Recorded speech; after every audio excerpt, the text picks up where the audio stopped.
1 Corintios capítulo 7, versículo 17. Dice así: pero cada uno como el Señor le repartió, y como Dios llamó a cada uno, así haga. Esto ordeno en todas las iglesias. ¿Fue llamado alguno siendo circunciso? ¿Quiere ser circunciso? ¿Fue llamado alguno siendo incircunciso? No se circuncide. La circuncisión nada es, y la incircuncisión nada es, sino el guardar los mandamientos de Dios. Cada uno en el estado en que fue llamado, en él se quede. Fuiste llamado siendo esclavo, no te des cuidado. Pero también, si puedes hacerte libre, pues procúralo más. Porque el que en el Señor fue llamado siendo esclavo, liberto es del Señor. Asimismo, el que fue llamado siendo libre, esclavo es de Cristo. Por precio fuisteis comprados, no os hagáis esclavos de los hombres. Cada uno, hermanos, en el estado en que fue llamado, así permanezca para con Dios. Esos son los versículos que vamos a meditar en esta mañana. Y son versículos que nos hacen pensar, nos hacen preguntarnos, ¿no? ¿Qué es lo que debería pasar a uno cuando el cristianismo llega a su vida? ¿Qué es lo que debería pasar en una cultura, en una persona que participa, que forma parte de una cultura y ahora simplemente recibe a Cristo como su Señor y Salvador? ¿Qué deberíamos esperar cuando predicamos el Evangelio a una familia que antes no era cristiana, no conocía el cristianismo, y esa familia con sus costumbres, sus creencias se convierte? ¿Qué es lo que debería pasar? Y seguramente si nos hacemos esas preguntas podemos ver que seguramente el cristianismo debe traernos cambios. Cambios en las personas, cambio en las familias. Pero ¿de qué clase de cambios estamos hablando? A los niños pequeñitos, ¿qué os parece? Ahora, o sea, cuando no sois creyentes, no sois cristianos, podéis jugar con el agua en la calle, pero después de recibir a Cristo como Señor y Salvador, ¿podéis seguir jugando con el agua en la calle? Por supuesto que sí, ¿no? Pero, ¿cuáles son las costumbres que tenemos que no hace falta cambiar? ¿No? Salomón se quedó ahí contento. ¿Cuáles son las preguntas que tenemos que hacernos de nuestras costumbres, de las cosas que hacemos o dejamos de hacer, que antes hacíamos, antes de conocer a Cristo hacíamos, y después ya no conviene?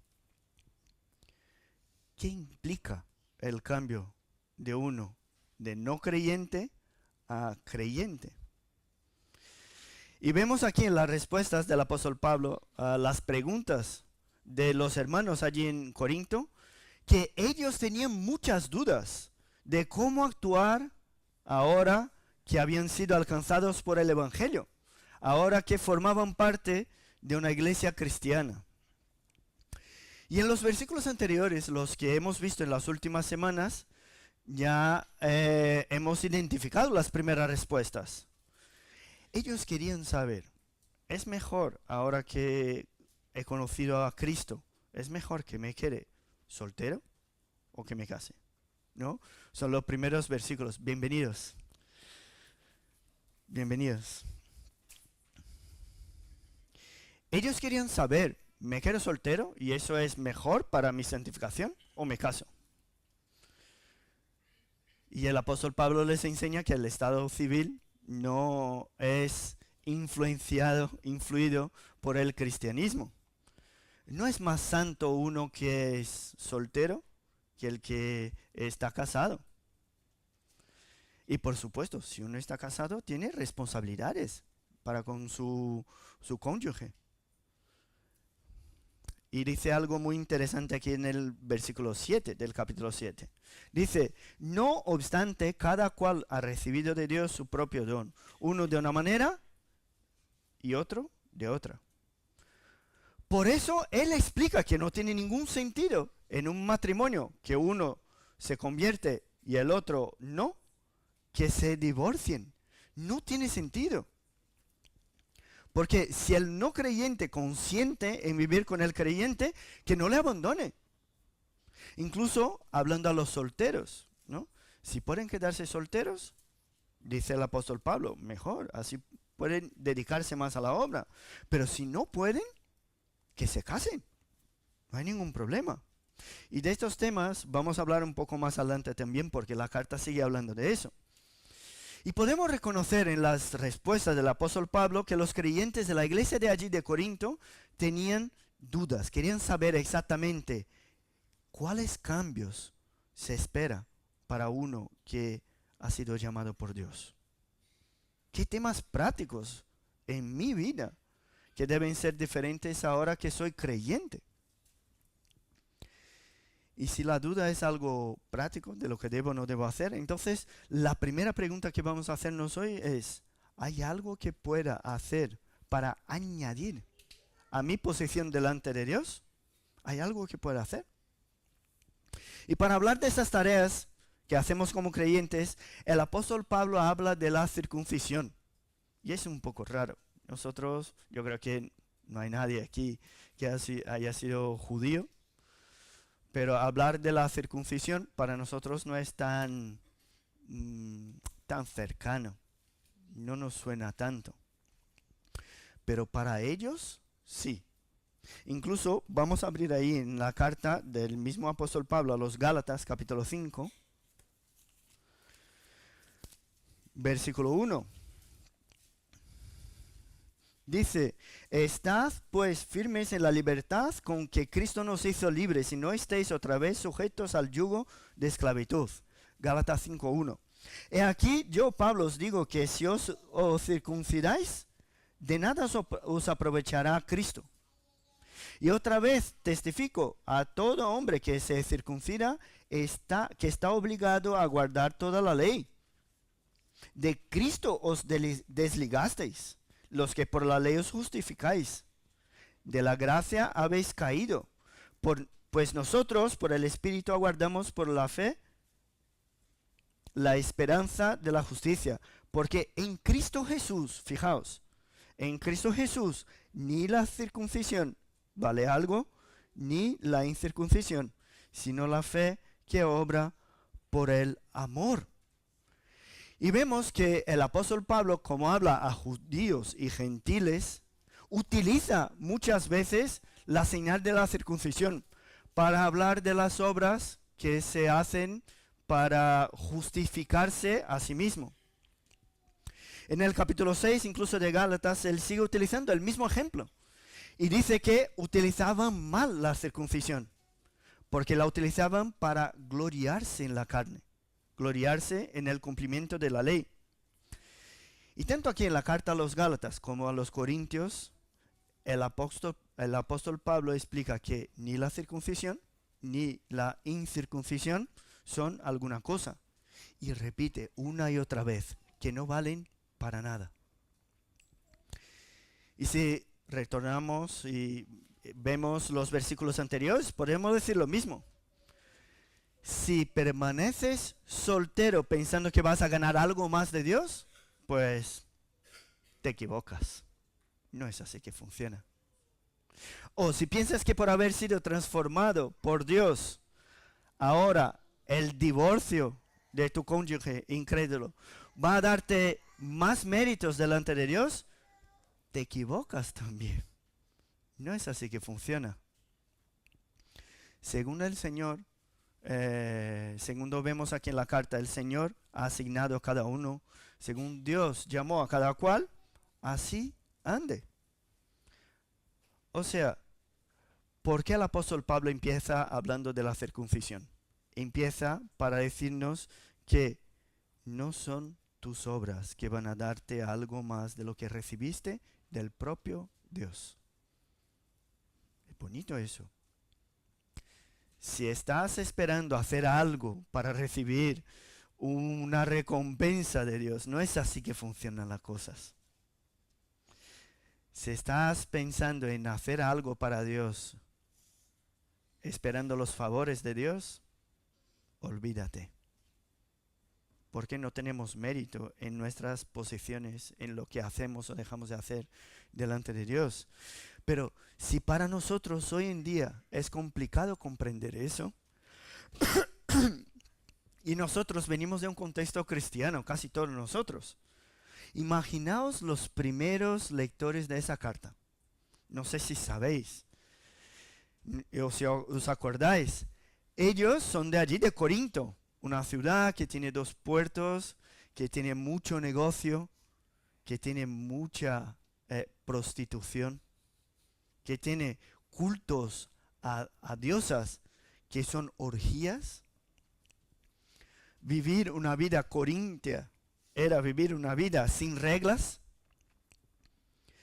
Ellos estaban acostumbrados con dioses que les pedían algo a cambio. Si me das eso, te doy otra cosa. Ahora, estas personas están allí y escuchan el Evangelio y creen en Cristo. Llega ese mensaje de gracia. Llegan las señales, no los milagros, los dones del Espíritu. Y hablan ahora de la igualdad que hay entre todos. ¿Cómo puede ser? Es difícil para ellos comprender eso. Llega el mensaje que habla de lo efímero que son las cosas materiales. Llega un mensaje hablando de la segunda venida de Cristo, donde todas las cosas ya van a dejar de existir. Y la gente, escuchando este mensaje, decía, yo creo, pero ¿y ahora qué? ¿Qué debo hacer ahora que creo? ¿Esta creencia va a cambiar mis lazos familiares?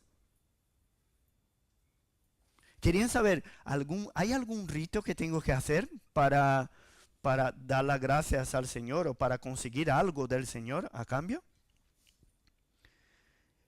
A veces esa es una pregunta que tenemos nosotros también, ¿verdad?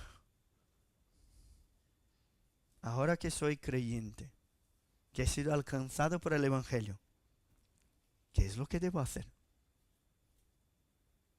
Y dice aquí el versículo 19 que la circuncisión nada es y la incircuncisión tampoco, sino el guardar los mandamientos de Dios. ¿Y qué eso quiere decir? Eso quiere decir que ahora que somos creyentes, no debemos mirar hacia cosas exteriores, hacia actitudes exteriores, que es lo que hacemos en nuestro cuerpo, como la circuncisión, la señal del pacto antiguo, que ya había sido anulada, sino que debemos centrarnos en lo que está dentro, en la piedad, en la obediencia a la voluntad de Dios. El rito antiguo ya se fue. La señal del pueblo de Dios ahora es el bautismo. Ya no hay derramamiento de sangre en la señal. Así que, aunque en esta iglesia en Corinto hubiese allí muchos judíos, el apóstol Pablo dice, no es porque tú has venido de esta tradición antigua del pueblo de Dios que tienes alguna ventaja delante de aquellos que están aquí, que han sido rescatados por Cristo ahora y vienen de un trasfondo que no tiene nada que ver con el Evangelio. No hay orgullo en nuestro pasado, no hay orgullo en lo que hacemos o dejamos de hacer. Tenemos que mirar hacia lo que está dentro. No hay un origen que sea más importante que la otra. No hay un rito que me haga más importante que otros creyentes. Lo que importa es si obedeces la voluntad de Dios o no. Eso es un trabajo personal. Y en las palabras utilizadas en la carta a los Gálatas que hemos leído, dice que lo importante es la fe que obra por el amor. Y en el capítulo 6, cuando habla de la circuncisión, dice que lo importante es que ahora todos somos nueva creación. Y a pesar de no haber aquí entre nosotros ningún judío, hay gente que viene de familia de creyentes, ¿verdad? De 2, 3, 4 generaciones que han sido enseñados desde niños en la palabra de Dios. Nuestros hijos también han sido enseñados desde niños. Pero ahora que hemos sido alcanzados, cada uno, por Dios, nuestro origen no nos hace más importante que los demás. Así que no pierdas tiempo clasificando creyentes mirando hacia estos aspectos exteriores. Ocúpate de los deberes que agradan a Dios. Y ellos estaban preocupados en cómo agradar a Dios, qué es lo que debían hacer ahora que eran creyentes. Pero yo no sé si hoy en día pensamos de esa manera. Yo creo que nosotros en el siglo XXI estamos más preocupados con nosotros mismos. Somos un poco más egoístas. Ellos estaban buscando hacer algo para conquistar el favor de Dios. Nosotros en el siglo XXI pensamos que Dios es que tiene que hacer algo para conquistarme. ¿No? Parece que esa es la sensación que tenemos. ¿Qué es lo que Dios va a ofrecerme para que yo sea un siervo suyo? El pensamiento de nosotros en el siglo XXI es que yo me quedo como estoy. Y mi Dios que se acople a lo que soy. Mi fe que se acople a mis gustos o a mis costumbres. Por eso a veces leemos textos como ese de la primera carta a los Corintios, estos versículos que hemos leído, y se nos hace complicado comprender la preocupación de uno que quiere saber lo que Dios quiere que yo haga diferente. Y por eso decir hoy que debemos obedecer a Dios, eso sí es raro. ¿Cómo obedecer a Dios si yo tengo mis voluntades? Decir que mis decisiones ahora deben agradar a Dios. No, espera. Yo estoy aquí y yo declaro lo que Dios tiene que hacer en mi vida. Ahora, lo que encontramos en las Escrituras es que necesitamos seguir los mandamientos del Señor. Ahora, ¿cuáles son entonces las cosas que debes cambiar en tu vida? ¿Cuáles son las cosas? Si estamos haciendo la pregunta, ¿qué debo hacer? ¿No? Ya que soy creyente. ¿Cuáles son las cosas que en tu vida hoy mismo las tienes que cambiar? ¿Sabe lo que Dios todavía necesita transformar en tu vida? Y es bonito ver aquí que hemos venido de diferentes culturas, diferentes tradiciones incluso. Ahora, yo traigo una tradición de mi cultura y esa tiene que ser la regla para todos vosotros. Por supuesto que no. ¿Por qué? Porque Cristo nos hizo libres, libres de todas esas tradiciones.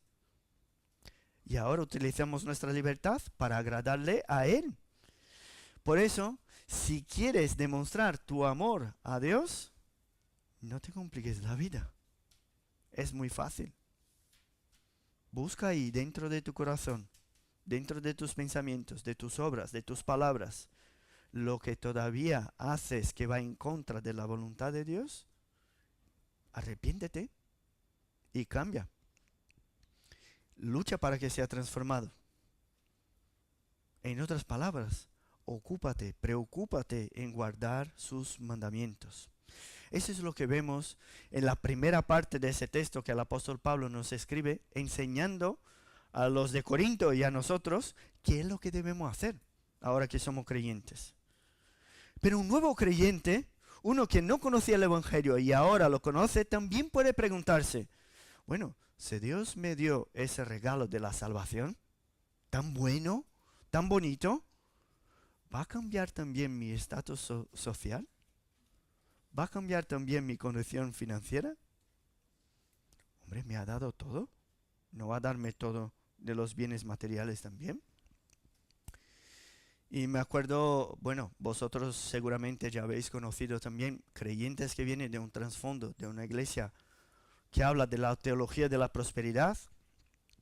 Y Estudiando el texto esta semana he buscado predicaciones de esas teologías y encontré una que hablaba de la historia de Abraham y Lot, cuando estaban ahí en el monte y miraban los campos para decidir dónde tenían que ir. Tenían muchos siervos, muchos animales y tenían que dividirse. No sé si os acordáis. Génesis 13. Y estaban ahí mirando y ¿qué es lo que pasó? Lot miró la llanura fértil, mucha prosperidad y dijo, pues no sé tú, pero yo me voy para allá. Y se fue. ¿Cómo se llamaban las ciudades que estaban allí? Sodoma y Gomorra, que sabemos todo lo que pasó después. ¿Y qué es lo que hizo Abraham? Abraham no decidió, esperó hasta que Dios le diese la señal hacia dónde debía salir y ir.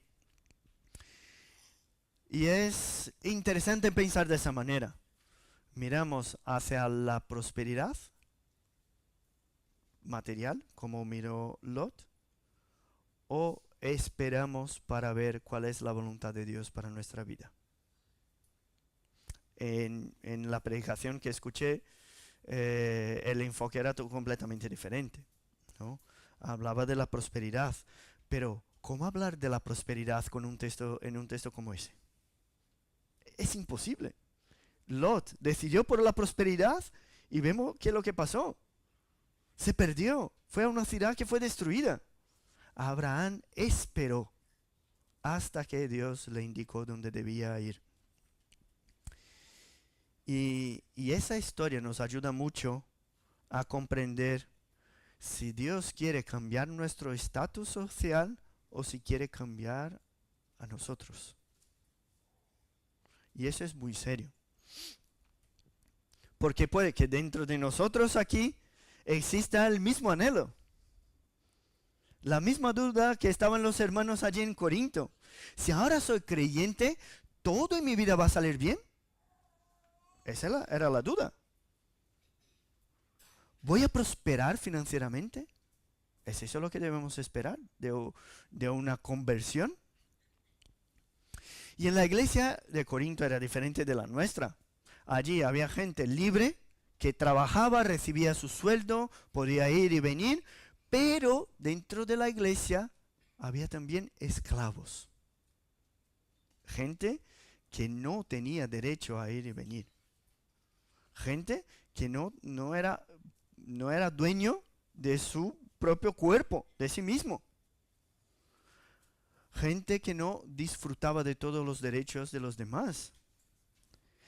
Y la duda, imaginaos, si tuviésemos aquí esclavos. La duda era, ahora que soy libre en Cristo, ¿Cristo va a liberarme también de la esclavitud? Porque tengo un Señor que es mi dueño, si huyo, me mata. Que era esa la ley. Y tiene sentido esa pregunta, ¿verdad? Esa duda, tiene mucho sentido. Si soy creyente, ¿debería prosperar materialmente?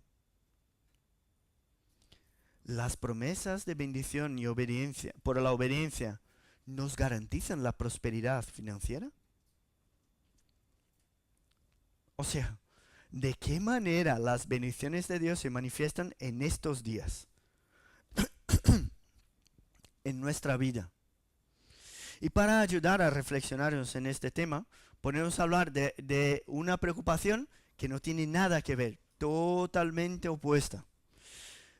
Ya habéis escuchado hablar de los moravos, un movimiento que hubo en el siglo XVIII, que empezó en la finca de un noble que se llamaba, su apellido, Zinzendorf. No sé si se pronuncia así, o Zinzendorf, ¿no? Porque era del norte. Y ellos participaron de un gran avivamiento. Empezaron a orar y tuvieron una oración 24 horas cada día, constante por más de 100 años. Eso fue el movimiento de los moravos. Fue los primeros misioneros de los tiempos modernos. Y dos jóvenes en 1732 escucharon que los esclavos en una isla de India no conocían a Cristo, porque escucharon uno de los esclavos que fue liberto de allí. Y estos dos jóvenes se llamaban Leonard y David. Y ellos sintieron esa necesidad de predicar el evangelio a los esclavos de allí, de esa isla. Pero ¿cómo acercarse a esclavos? Tenían dueño. ¿Qué decidieron? Decidieron acercarse de donde estaban los navíos que llevaban los esclavos, y muchos dicen que ellos se vendieron como esclavos. Entraron en el navío, se fueron a esa isla para predicar el evangelio. Se tiraron ahí muchos años trabajando como esclavos para predicarles el evangelio. Y sabemos, ¿no?, que después regresaron y tuvieron mucho ministerio también en su país. Y ellos dijeron una frase antes de entrar en el navío. Una frase que me llama mucho la atención. La frase es la siguiente: que el cordero que fue inmolado reciba la recompensa de su sufrimiento. Dos jóvenes que se vendieron como esclavos, antes de entrar en el navío dijeron esa frase: que el cordero que fue inmolado reciba la recompensa de su sufrimiento. Ellos reconocieron que venderse como esclavos para predicar el evangelio glorificaba a Dios.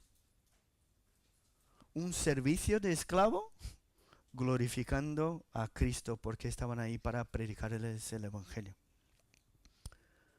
Una preocupación que no tiene nada que ver con las de los de allí de Corinto, ¿no? ¿Voy a ser liberto porque soy de Cristo? Ellos dijeron: porque soy de Cristo, me vendo como esclavo para glorificar a Cristo. Opuestos completamente uno del otro. Ahora, ¿cuál de las dos formas de ver el evangelio os parece más bíblica? ¿Dejar todo para seguir a Cristo? ¿O seguir a Cristo para tener prosperidad financiera? ¿Cuál de las dos? Encontramos algo más parecido en la palabra, en las Escrituras. Hay iglesias hasta el día de hoy que dicen que si formamos parte de ella, vamos a parar de sufrir. Ya habéis escuchado, ¿no? El pare de sufrir. Pues piensan así, que porque somos creyentes ahora ya no vamos a sufrir más. Pero Jesús dijo que en el mundo tendríamos aflicciones, pero deberíamos tener ánimo. ¿Por qué? Porque Él venció el mundo. Ese es el evangelio. Y el apóstol Pablo, el mismo que escribió la carta a los Corintios, dijo: todo lo puedo en Cristo que me fortalece. ¿Pero qué es todo? Tanto tener pobreza como prosperidad. Tanto tener salud como enfermedad. Todo es todo. No solo las cosas que pensamos que son buenas, todo. O sea, el enfoque no está en nuestra carrera, en lo que vamos a hacer. No está en nuestra cuenta bancaria. No está en las bendiciones materiales. El enfoque está en la comunión que tenemos con Dios. Y esa comunión trae contentamiento, alegría, gozo. Y por eso el contentamiento no tiene relación con la prosperidad o con la escasez. No debería tener. Y por supuesto que tengo que hacer un paréntesis aquí. Es importante, ¿no?, reconocer en este texto que Él no nos prohíbe anhelar un trabajo diferente. No es lo que el texto nos enseña. No nos prohíbe buscar mejores condiciones financieras. Lo único que ese texto nos enseña es que el enfoque de la vida de un creyente no debe ser ese. Yo busco un trabajo mejor, condiciones financieras mejores, pero si estoy pobre ahora mismo, aún así debo estar contento. Buscar ese contentamiento. Entonces tu mirada no debe estar en tu trabajo, en lo que posees o no, en lo que eres independiente o autónomo o está en el paro. Tu mirada debe estar en la posición que tienes en Cristo. Si Cristo te liberó de la condenación del pecado, ¿por qué te sientes esclavo de hombres? Eso es lo que el apóstol Pablo nos pregunta. Y vemos también en otras partes de las Escrituras que todo lo que hacemos o que debemos hacer, que lo hagamos para el Señor. O sea, cuando trabajo, me da igual si trabajo como un empleado, como autónomo. Cuando trabajo, lo hago para el Señor. Me someto a las autoridades porque yo sé que Dios las instituyó. Por eso me someto. Por eso está el contentamiento, en reconocer que tenemos un lugar en Cristo. ¿Qué quiere decir eso? Que en nuestra iglesia, en el reino de Dios, entre los creyentes vamos a encontrar gente pobre, por supuesto, y gente que tiene dinero. Pues entre nosotros estamos más los pobres. Pero eso no quiere decir que no tenemos bendiciones en Cristo, ¿no? Somos pobres, pero gozosos, ¿no? Contentos. ¿Por qué? Porque reconocemos nuestra posición en Cristo. Como dice el Salmo 23, si el Señor es mi pastor, nada me falta. Si Él es mi pastor, yo tengo todo. Eso no me falta. ¿Qué es lo que va a faltar si Él es mi pastor? ¿Qué es lo que puedo anhelar de más que a Cristo? Si ya soy creyente, he sido alcanzado por Dios, ¿cuál es la bendición que todavía me falta? Cada queja, cada insatisfacción de nuestra vida, lo que refleja es nuestra falta de gozo en Dios. Si me quejo de lo que Dios me da, entonces no confío en su provisión. Y eso es muy serio. Leemos un texto bíblico, leemos versículos como ese y no nos damos cuenta de la bendición que eso puede ser en nuestra vida. Encontrar el placer únicamente, exclusivamente en Dios. Ahora, ¿por qué nos quejamos?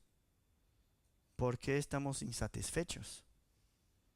¿Por qué decimos que mi bendición va a llegar?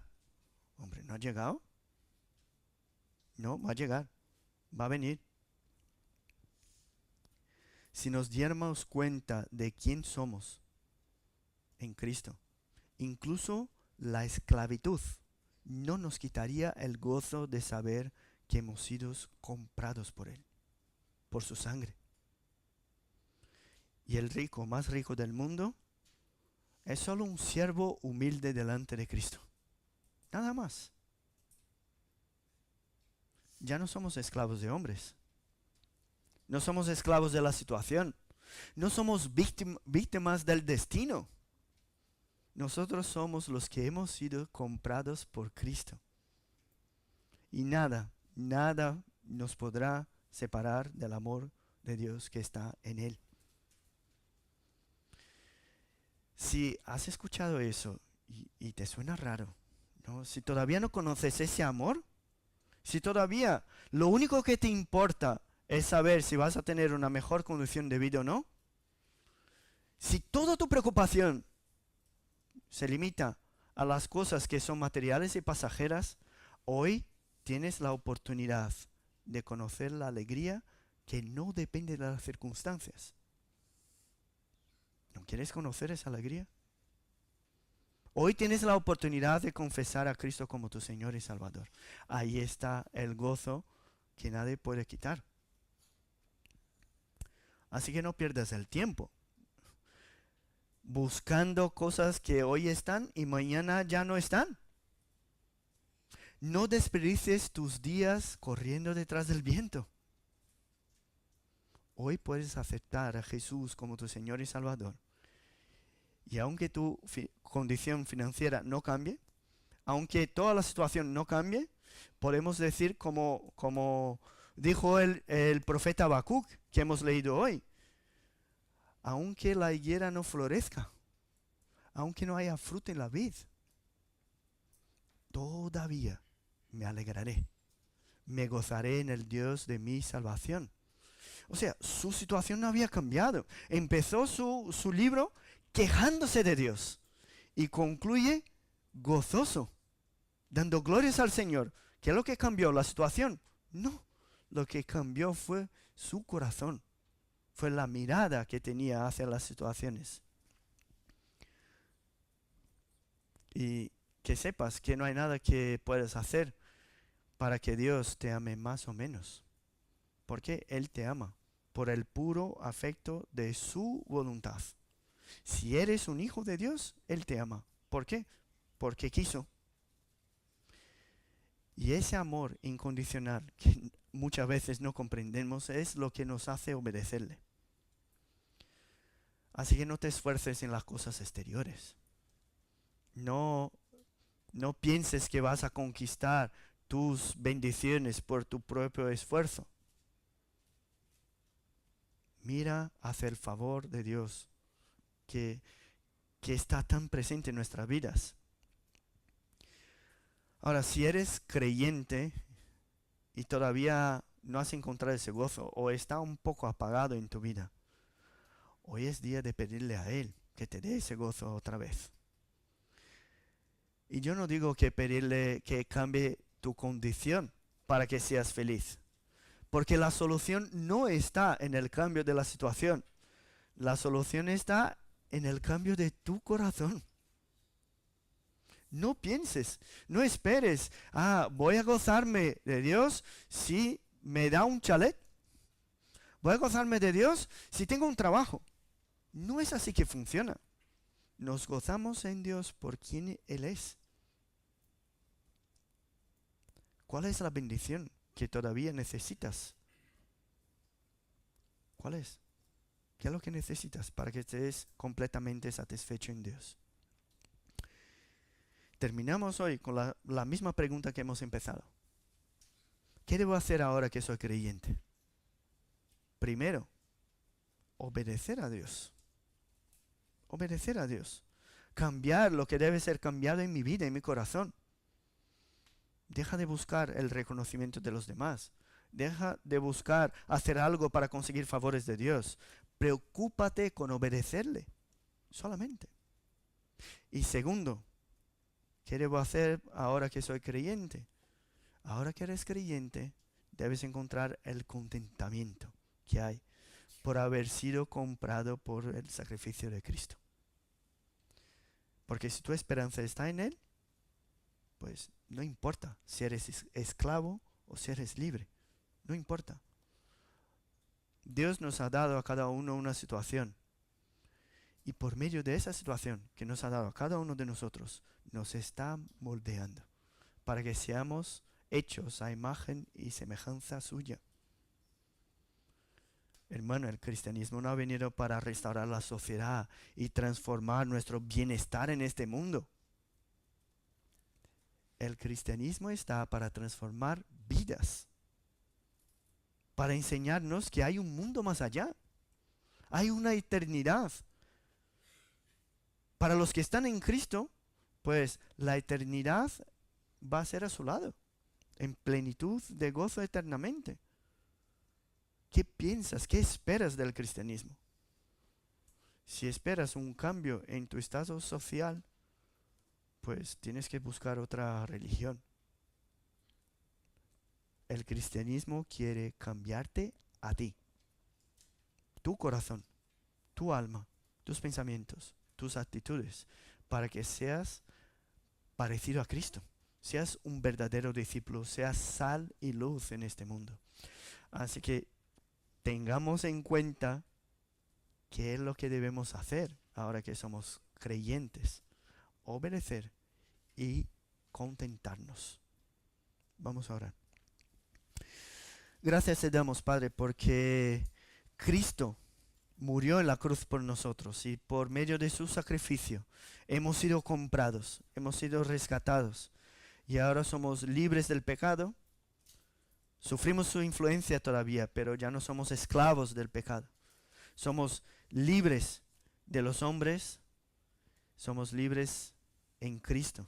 Gracias te damos, Padre, porque reconocemos que en Cristo no hay esclavitud, que somos sus siervos y le servimos gozosos por saber que Él nos dio la vida y vida eterna. Te pedimos por aquellos que todavía no te conocen personalmente. Te pedimos por aquellos que todavía no han sentido ese gozo, ese contentamiento. Y te pedimos por aquellos que ya son hijos tuyos, pero están tristes, decepcionados, amargados. Que tú restaures ese contentamiento en la vida de cada uno de nosotros, Padre. Y que podamos sentir el gozo que hay en tu salvación, en tu perdón. Gracias te damos, Padre, porque reconocemos que ni la circuncisión ni la incircuncisión es algo. No hay ritos que puedan agradarte. Lo único que te agrada es un corazón contrito y arrepentido. Es una vida de santidad. Es que seamos hallados fieles. Ayúdanos, Padre, a comprender eso. En el nombre de Jesús queramos. Amén.